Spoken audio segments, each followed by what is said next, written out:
Hi everyone, my name is Maryilene Blondell and I'm the Director of Development for the ALS Association here in Chicago.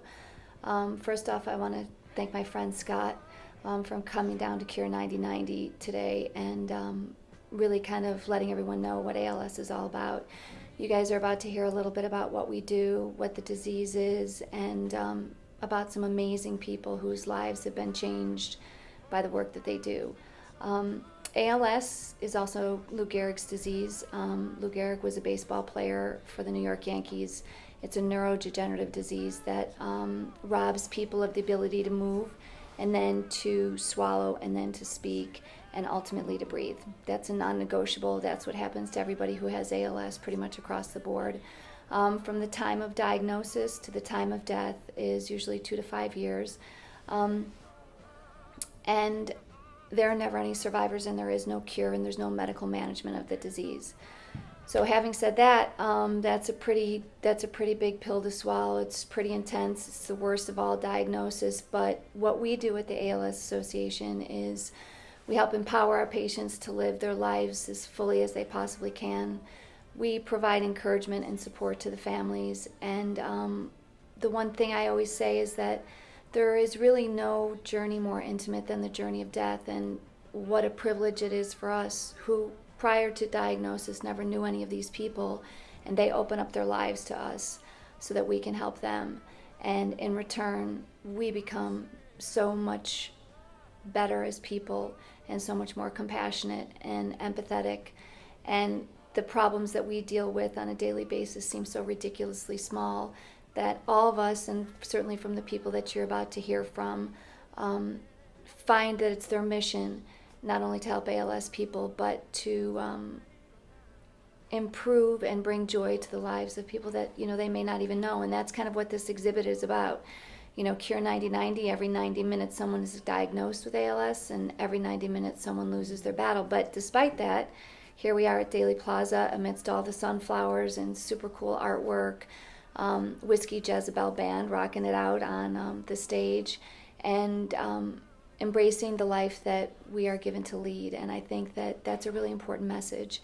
And I know that's what Scott tries to do with his show. So we're really happy to be here, and welcome to Cure 9090. Thank you.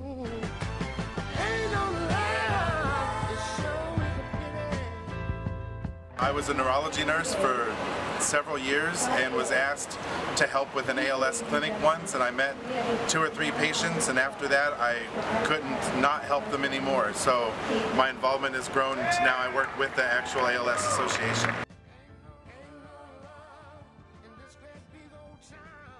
My grandfather actually was diagnosed with ALS in 2007, and so ALS, it's a devastating disease. There's not really any treatment or cure, and so you feel really helpless watching your loved one go through this, and so you want to do something. And so I reached out, and so I started as a volunteer myself, and so I was volunteering primarily with the walk, and then came aboard in September as a very part-time employee, so I get to now coordinate all those volunteers. So it's a very cool story. So it's close to home for me, and still I think there's such a need for more awareness and funding for the ALS associations.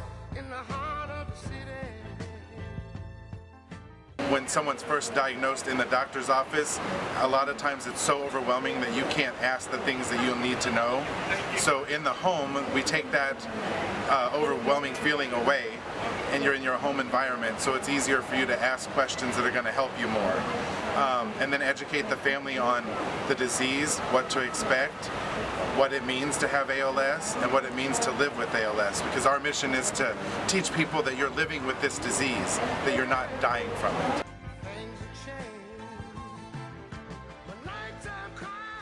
My mom is my best friend, and she also happens to be the coolest person I know. She never complains, she loves life, and lives it to the fullest. I say there ain't no love in the heart of the city. This one is called 4 Times As Many, and it bases itself in the fact that 4 times as many prior service military personnel you serve in the military, you're 4 times as likely to come down with ALS. So I have a 4x4 rack of sunflowers, abstracts. Sunflower is the symbol of the ALS Association.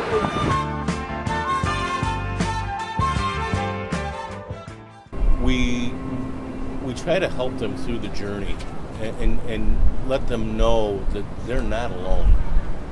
You know, we've been there.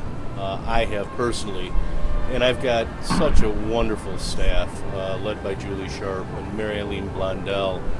Our 2 care services people, the director is Giovanna Baruti and the coordinator is Tony Cook. They go into the homes. They are there day and night. They're at the clinics, and they are truly angels that, you know, they're there for the patients, and we become friends with the patients. And, you know, it's a terrifying thing because you are, you know, you get a death sentence. For every one of the patients that I serve, that there's a family support behind them and helping those people feel a little bit of relief in this such tragic disease, that keeps me going. It makes me answer emails at 11:30 at night and take phone calls at 6 a.m. when most people are sleeping. If it's something that needs to be done or a question answered or someone needs some guidance, like we are there.